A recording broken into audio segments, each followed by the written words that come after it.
નમસ્તે, જય હાટકેશ. શું આપે ક્યારેય કોઈની મદદ લીધી છે?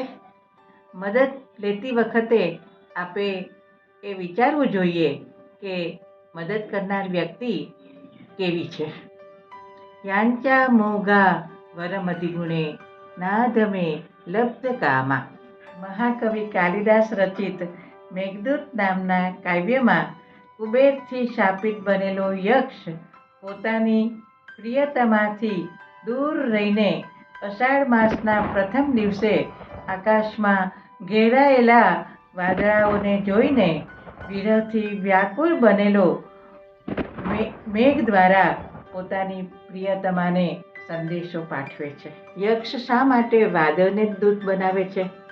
કેમ કે વાદળ એ પરોપકારી છે.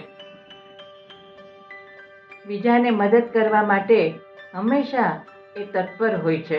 કદાચ કોઈ બીજા દ્વારા જો સંદેશો મોકલ્યો હોત તો એ પહોંચી ન શકત અથવા તો બદલાઈ પણ જવાની શક્યતા રહેતી હોત. ગુણવાન વ્યક્તિ પાસે નિષ્ફળ યાતના સારી, પરંતુ નિર્ગુણી વ્યક્તિ પાસે સફળ યાતના પણ કરવી વ્યર્થ છે. આપણા રોજબરોજના જીવન વ્યવહારમાં પણ સજ્જન અને દુર્જન, ગુણવાન અને નિર્ગુણ બંને સ્વભાવના લોકો આવે છે.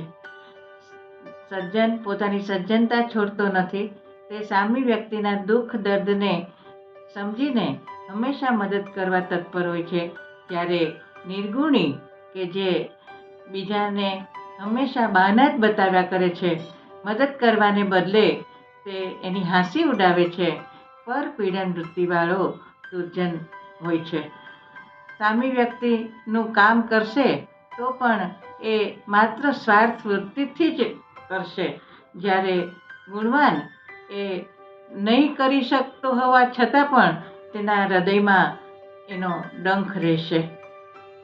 સમુદ્ર કેટલો વિશાળ છે છતાં એનું ખારું પાણી કોઈને પણ પીવામાં ઉપયોગમાં નથી આવી શકતું, જ્યારે નદી નાની હોવા છતાં એનું મીઠું પાણી સૌ કોઈ પીવાના ઉપયોગમાં લઈ શકે છે.